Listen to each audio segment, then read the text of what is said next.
Hello friends, শুভ সন্ধ্যা সবাইকে। আমি বলে দিচ্ছি যে আজকে আমরা যাচ্ছি মেলাতে। তো আমরা চলে গেলাম মেলাতে। তো দেখতে পাচ্ছেন মেলাতে প্রচণ্ড ভিড় দেখতেই পাচ্ছেন। পুরো দোকানপাট, রাস্তাঘাট কি খাচাখাচ ভিড়, মানে রাস্তাতে পা রাখার জায়গা নেই, এত পরিমাণে ভিড়। তারপরে এই যে আমরা মেলার ভেতরে এন্ট্রি নিতেই আমাদের একজনা পরিচয় মানুষের সাথে দেখা হয়ে গেল, আমাদের একটা ফ্রেন্ড। তার সাথে দেখা হলো, হ্যালো হাই করলাম। করার পরেই আমার ছেলে বলছে, মা স্মোকিং বিস্কিট খাবো। তো আমি কোনোদিন অবশ্য খাইনি, আর ছেলে খেয়েছে। ছেলে মেয়ে যবে থেকে মেলা লেগেছে তবে থেকে তো ঘুরছেই। এবার ওরা কালকে এসে খেয়ে গেছে, তো ওদের ভালো লেগেছে। তো সেটাই আমাকে বলছে, মা চলো এখানে যাই, নতুন একটা জিনিস ট্রাই করব। তো আমিও দেখলাম যে হ্যাঁ, নতুন জিনিস আমি কোনোদিন ট্রাই করিনি, তো আজকে খেয়েই দেখা যাক কীরকম লাগে। তারপরে এই যে দেখতেই পাচ্ছেন সবাই মুখে নিচ্ছে, আর কীভাবে মুখে থেকে ধোঁয়া বেরোচ্ছে। তো এরকম করেই এক এক করে সবাই মুখের মধ্যে নিচ্ছে। আমার তো দেখে বেশ ভালোই লাগছে। এই যে আমার ছেলেও মুখে নিয়ে নিয়েছে, দেখতেই পাচ্ছেন কত সুন্দর লাগছে, মুখ দিয়ে কিভাবে ধোঁয়া বের করছে। তো দেখে আমি তো প্রথম দিন যখন নাকি আমার ছেলে এরকম স্মোকিং বিস্কিট খেয়েছে, আমি তো আর যাইনি মেলাতে। তো আমি দেখে মনে করছি কি আরে কি না কি খেয়েছে, আমার বিশ্বাস হচ্ছিল না জিনিসটা। তো আমি নিজেই দেখলাম, দেখে আমি বলছি কি না, জিনিসটা বেশ ভালোই আছে। তারপর আমি বলছি কি বাবু তাহলে এক কাজ করি, আমি একটু ট্রাই করে দেখি। বাচ্চাদের জিনিস, বড় হয়েছে তো কি হয়েছে, তো কিছু কিছু জিনিস তো নিজেরও ইচ্ছা করে না যে ছোটদের মতো আমিও করে দেখি। তারপরে আমারও বেশ একটু লোভ হলো, আমি বলছি তাহলে ঠিক আছে আমি একটা ট্রাই করে দেখি। তা আমি আবার বললাম স্মোকিন ভাইয়াকে, বললাম যে ভাইয়া আমাকেও একটা দিন, না আমিও একটা ট্রাই করে দেখি। আমি বাচ্চা না তো কি হয়েছে, আমি বড়, তো আমার কি ইচ্ছা করে না যে বাচ্চাদের মতো কিছু ট্রাই করে দেখি। তো বললো, ভাইয়াটা বললো যে হ্যাঁ ঠিক আছে করে দেখো। এখানে সব বড় মানুষ তো কেউ নেই, দেখতেই তো পেয়েছেন এখানে সব বাচ্চারাই করছে। তা আমি একাই বড় মানুষ, তো আমার একটু আজীব লাগছিল। তো কোনো ব্যাপার না, নতুন জিনিস ট্রাই করতে কোনো বুড়াই নেই। তো আমি চলে আসলাম এখানে। এই যে স্মোকিং বিস্কিট দেখতেই পাচ্ছেন, মুখে নিয়ে মুখটা কেমন হয়ে গেছে, মানে বিস্কিটটা চাবাতে পারছি না। পুরো মুখের মধ্যে মনে হচ্ছে কি বরফ চিপকিয়ে গেছে, এরকম মুখে বেশিক্ষণ রাখলে মনে হচ্ছে কি ছালা পড়ে যাচ্ছে। তো সেইটাই আর কি, খুব কষ্ট হচ্ছিল মুখের মধ্যে নিয়ে চাবিয়ে খেতে। তারপরে ও 2-3 সেকেন্ডের জন্য, তারপরে ঠিক হয়ে যায়। তারপরে এই যে ওইখানে স্মোকিনের বিস্কিটের মজা নিয়ে তারপরে আমরা চলে আসলাম এইদিকে। এদিকটা হচ্ছে মন্দির। মন্দিরে ঢোকার তো কি বলবো, অসম্ভব ভিড়। মন্দিরে ঢোকার কোনো সুবিধাই ছিল না। তারপরে যাই বা একটু ভিড় পাড়িয়ে আমরা ভাবলাম যে মন্দিরের ভেতরে ঢুকে আপনাদেরকে সম্পূর্ণ জায়গাটা একটু ঘুরে দেখানোর চেষ্টা করব। কিন্তু কি করব, কপালে যে নেই। কারণ ওপরে লেখা আছে যে ফোন ভেতরে নিয়ে যাবেন না, তো এখানে ফোন অ্যালাও নেই। তো আমি সেই জন্য ভেতরে কোনো ভিডিও আমি করতে পারলাম না, তার জন্য আমি ভীষণ দুঃখিত। তো কিছু করার নেই, যতটা আমি পেরেছি ততটাই আমি ভিডিওটা তোলার চেষ্টা করেছি। তারপর ওইখান থেকে বেরিয়েই আমরা চলে আসলাম খাবারের দোকানে। কারণ আপনারা তো জানেনই মেলা ঘোরা মানেই খাবার। খাবার খেতেই মানুষ মেলায় যায়। তো আমি তো বাস মেলা ঘুরতে যাই, তো আমি খাবার খেতেই। তো এই যে চলে আসলাম এখানে একটা দোকানে ঢুকে শান্তি মতো বসে পরপর খাবার অর্ডার দিয়েই যাচ্ছি। এই তো মকা, এই মকা তো সবসময় আসে না। প্রথমেই আমরা রোল অর্ডার করে নিলাম, আমি আর আমার বোন রোল অর্ডার করেছি। ছেলেকে বললাম, ছেলে বলছে না খাবো না, আমি খাবো চিকেন সাটে। তো ছেলে নিয়ে নিল চিকেন সাটে, আমি আর আমার বোন খেলাম এগ রোল।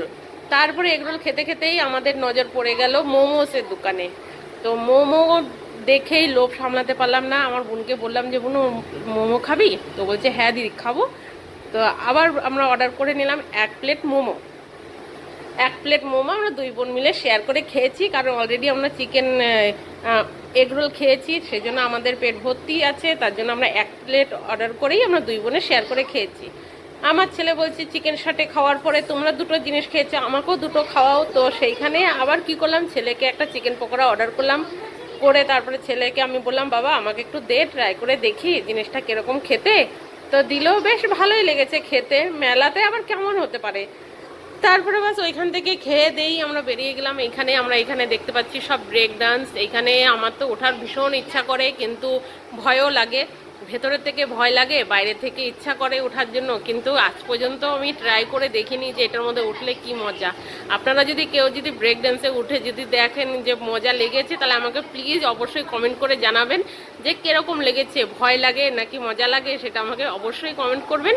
তারপরে আমরা ওইখান থেকে ব্রেক ডান্স দেখে টেকে নিয়ে আমরা এখানে চলে আসলাম। তারপর ওইখান থেকে আমরা খাবার খেয়ে যেমনি আমরা বেরোলাম অমনি দেখছি ছেলে মেয়ের সাথে দেখা হয়ে গেল, মেয়ের বান্ধবী সবাই মিলে আমার সাথে দেখা হয়ে গেল। তারপরে সবাইকে বললাম যে চল এবার এতক্ষণ তো একা একা ঘুরেছিস, এবার আমাদের সাথেই ঘোর। তারপরে কি করলাম, মেয়ের ফ্রেন্ডকে নিয়ে নিলাম, নিয়ে তারপরে হচ্ছে আমরা চলে আসলাম চাট পাপড়ির দোকানে।